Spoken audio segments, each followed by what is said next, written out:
1등의 습관, 찰스 두히그. 저자는 인생에서 소중히 여기는 것들을 포기하지 않으면서도 놀라운 성공을 거두는 사람들의 비결을 과학적으로 풀어보고 싶었고 자신의 삶에 적용하고 싶었다고 해. 디즈니 역사상 가장 성공한 애니메이션이라고 평가받는 겨울왕국 제작팀을 만나고 구글의 데이터 과학자들과 텔레비전 코미디 프로그램 작가들을 만나고 FBI 수사관들을 인터뷰하고 신경학자와 심리학자, 포커 선수와 항공기 조종사, 군 장성과 경영자, 정말 다양한 만남과 과학적 실험의 결과가 있는데 난 두세 가지만 마음에 담고 싶네. 하나는 이스라엘의 이야기야. 1967년 3차 중동 전쟁에서 단 6일 만에 적들을 완전히 날려버린 이스라엘은 강력한 국가로 군사적으로 우월성을 입증하고 영토를 2배 이상 확대했고 적국들에게 굴욕감을 안겨주었지. 그러나 적국들이 언젠가 복수를 할 것이라는 불안감이 국민들에게 팽배했다는 것이야.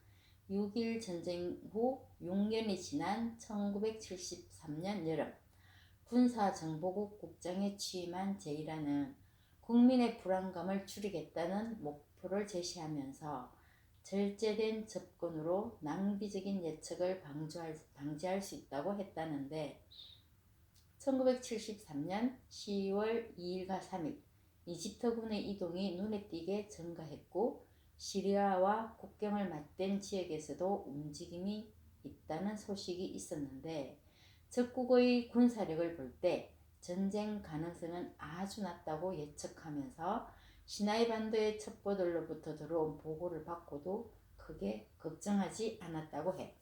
골다 메이어 수상 앞에서도 구체적인 위험이 가까운 장래에는 없을 것이라고 단언했다는 거야.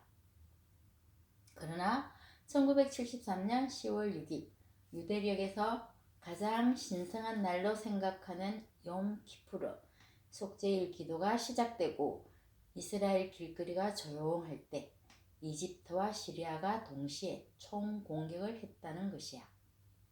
이스라엘의 핵심인 무적의 탱크 전차 부대가 전쟁 발발 24시간이 지나기 전에 시나이 반도에 있던 300대의 탱크 중에 200대를 잃게 되었고 수많은 전투기도 날려버릴 정도로 아랍 군대는 기술, 전술, 전략, 작전 수행 능력 등 거의 모든 부분에서 이스라엘을 앞서 나갔다는 것이야. 참혹한 전쟁은 1974년 1월 18일에 종결되었지만 전쟁 일주기를 맞아 이스라엘의 한 언론이 논평하기를 작년 속죄일에 우리는 소중한 것들을 잃었다. 국가는 다행히 파멸을 면했지만 우리 믿음은 무너졌고 신뢰는 훼손되었다. 우리 마음은 상처를 입었고 한 세대를 거의 잃을 뻔했다고.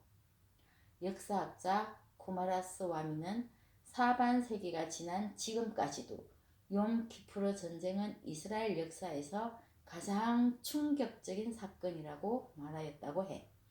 제이라는 국민의 불안감을 덜어주겠다는 목표를 제시했고 정부는 그의 조언을 믿고 따랐으며 확실한 판단을 내리며 애매한 결정을 피해야 한다는 강박증 때문에 이스라엘 지도자들은 하마터면 이스라엘 자체를 잃을 뻔했다는 것이지. 나는 항상 주머니에 종이 쪽지를 갖고 다녔습니다. 그 작은 종이 쪽지에는 만약 그렇지 않다면 이라고 쓰여 있었지요. 그런데 욤 키푸르 전쟁이 일어나기 며칠 전부터 나는 그 쪽지를 읽지 않았고 그것이 큰 실수였습니다. 나중에 제이라가 한 말이라고 하네. 그리고 디즈니 역사상 가장 성공한 애니메이션이라고 평가받는 겨울왕국. 18개월 후에 개봉을 앞둔 겨울왕국의 시사회에서는 많은 결점들이 논의되었고 영화의 핵심이 무엇인지 찾아야 한다는 말까지 나왔다고 해. 대부분의 애니메이션 프로젝트는 완성하는데 4, 5년이 걸린다는 이야기도 내겐 충격이었거든. 그런데 시사회에서 영화의 핵심도 모른다는 게 말이 되냐고. 영화 같은 것은 천재적인 작가와 타고난 끼가 있는 사람들이 척척 해내는 결과라고 생각했거든. 그런데 몇 년을 두고 비틀어 보고 조합하며 가공하면서 고민한다는 거야. 겨울왕국에서 음악을 담당한 보비 로페즈의 말이야. 모든 영화가 처음에는 엉망입니다. 하지만 우리에게 영화 제작은 퍼즐 조각을 맞추는 것과 비슷합니다. 하나하나를 끼워 넣을 때마다 전체와 어떻게 맞아떨어지는지 고민하고 조금씩 완성되면 상연할 때가 다가오지요. 그리고 아무것도 핑계하지 말라는 애니의 말을 생각해. 부모가 알코올 의존증이면 그 자녀는 다음에 어떤 일이 닥칠까 생각하며 많은 시간을 보내기 마련입니다. 편하게 저녁 식사를 하고 언제 잠을 잘 거냐고 가벼운 꾸지람을 듣는 게 결코 당연한 일이 아닙니다. 모든 것이 한꺼번에 와르르 무너질지 모르기 때문에 노심초사하며 지내지요. 세계에서 가장 유명한 여성 포커 선수인 애니의 이야기야. 대학 2학년 무렵 정신병원에 입원하기도 했다는 그녀는 이렇게 말하네. 앞으로 우리 삶이 어떻게 될지 정확히 모르는 걸 편하게 받아들여야 해요. 우리는 당장 눈앞에 닥친 문제에 대해 최선의 결정을 내리는 방법을 배우고 시간이 지남에 따라 성사는 우리에게 있다는 것을 믿기만 하면 됩니다. 그리고 블로그로 저자가 공개하는 것이야. 나는 이렇게 일한다 라는 제목인데 책 내용의 요약이라고 보면 되고 어느 분야에서건 1등이 가능한 습관이라고 보면 되겠지. 첫째는 동기부여야. 매일의 힘들고 따분한 일도 의미 있는 일로 바꾸고 한 문장이라도 글로 써놓으라고 해. 동기부여와 함께 내가 통제력을 쥐고 있다는 느낌이 좋다는 것이지. 그리고 매일 평균 50통의 메일에 답장 보내는 일도 즐겁게 한다고 해. 따분한 일도 중요한 목표에 다가서는 것이라면 의미를 부여하고 즐겁게 할 수 있다고. 두 번째, 목표 설정이네. 원대한 꿈을 자극하는 도전적인 꿈을 설정하고 구체적인 계획을 위한 스마트 교육을 세운다고 해. 스마트 목표는 측정 가능한 목표로 구체화한다는 것이야. 성취 가능한, 현실적인, 시간 계획표까지. 그리고 세 번째, 집중력을 유지하기 위해서 예상되는 상황을 머릿속에 그려보라고 하네. 처음에 무엇을 해야 하는지, 계획의 진행을 방해할 만한 요인은 무엇인가, 어떻게 그런 방해 요인을 제거할 것인가 하는 것들이야. 네 번째, 의사결정. 여러 가지 미래를 머릿속에 그려보고 어떤 미래가 가장 가능성이 높은지 알아내고 그 이유를 생각하라는 것이야.